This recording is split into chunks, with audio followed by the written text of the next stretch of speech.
Supply chain. Supply chain. Supply chain. Supply chain. Supply chain. Supply chain. Supply chain. Supply chain. Supply chain. Supply Chain Management with GDP Season 2, and this time it's bigger and it's better. We will pick up from where we left off and continue to discuss industry best practices, current affairs, effective leadership, and the latest innovations in the world of supply chain.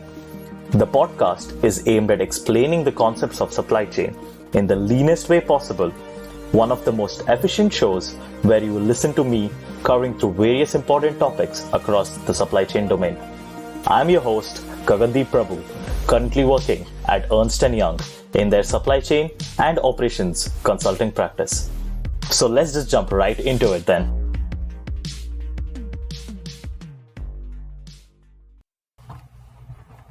Hi everyone, welcome to another episode of Supply Chain with GDP. And today we will be discussing about agile supply chains. What is an agile supply chain?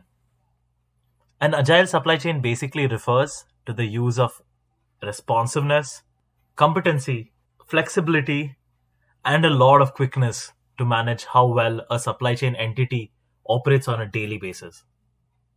Confused with the lean supply chain, unlike it, the agile supply chain uses real-time data and updated information to leverage current operations and real-time data against demand forecast, which helps to improve the overall efficiency and productivity of the given entity.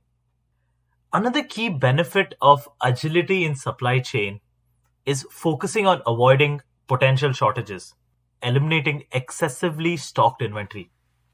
Now, this is a very common phenomenon, especially in consumer good manufacturing industries, where they tend to stock up on excessive inventory because either they're scared of disruptions or something like a global pandemic has made them be more careful about overstocking and ensuring that they always have products so that the supply chain doesn't break. So, in a sense, overstocking inventory was a typical response to lean concept. Since the lean concept focuses on making processes more effective and efficient, many supply chain organizations often ended up with huge stock of merchandise or raw materials. But unfortunately, changes in the economic market, consumer demand, and the growing customization of goods have led to lost costs as inventory are incapable or have become unwanted over time. Now, what does an agile or a functional agile supply chain look like? There are typically key 5 dimensions that are responsible for an agile supply chain. Those are to be alert, to be accessible, to be decisive, to be swift, and as well as to be flexible. Now, when you talk about being alert, that ensures that you are quickly aware of any breakages or any issues that occur in the supply chain. You're quickly accessible to the supply chain that ensures that you can quickly act on any of these issues that are happening. You're decisive because you have the data points, you have collected the metrics required to be decisive about any issues with the supply chain. You're swift to act on these decisions. That is, you're able to quickly overturn or churn out a solution for these issues in the supply chain. And lastly, you're flexible. In case you're not able to go to plan A, you're able to do plan B, plan C. That ensures you can pivot when there is disruptions in your supply chain. Now, one good example of this is H&M. H&M are one of the biggest supply chains out there and one of the main components of supply chain management of this industry. H&M focuses on cost efficiency for its production unit and reducing lead time for its inventory. Successful implementation of both of these factors has resulted in it being a global brand for years.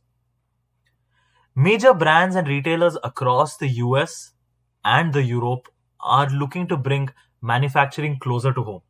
This is because people have realized that being agile in the supply chains is extremely critical.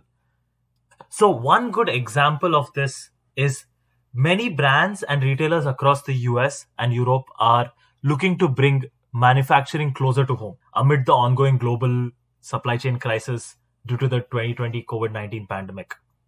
With Mexico being the pole position to gain from a pivot in strategy. Why is that? Because a lot of supply chains depended on China or Asian countries for their raw materials or products. Because of the global pandemic, those who were heavily reliant on China were the most severely impacted by this. Companies which had already diversified were able to be agile in their supply chain to quickly shift their demand towards Mexico so that the suppliers or their manufacturing units in Mexico could quickly capture the demand that was being reduced over in China. Also, with the global pandemic, logistic costs went extremely high. It was astronomical to pay for these container costs right now. And having goods stuck in the Los Angeles ports, ships stuck sideways down the Suez Canal. I know that there was one good case study that's going to come out of that. Or even endlessly disrupted by the fresh Asian COVID lockdowns. Every time there is a small outbreak, China shuts down its cities. Manufacturing is shifting closer to the consumer markets. For example, US toy maker Mattel has become the latest company to switch tack after it announced mid-March of this year that it had invested around 50 million to expand its plant in Monterrey in the northern Mexico state of Nuevo León. As you can see through these examples that companies have realized the importance of being agile. And those 5 key dimensions that we talked earlier in the podcast, they have realized how to be alert, how to be accessible, how to be decisive with their supply chain, how to be swift when it comes to issues in supply chain, and how to be quickly be flexible so that they can deliver best results, best profitability for their organization. And all this can be driven through digital automations and ensuring you have enough data and metrics that are constantly being churned out by organizations. So ensuring that your supply chain is as digitalized as possible and is as robust as possible will ensure you have an agile supply chain for years to come. Thank you for tuning in. I hope this was helpful in understanding what an agile supply chain was. I will see you for another episode of Supply Chain with GDP soon.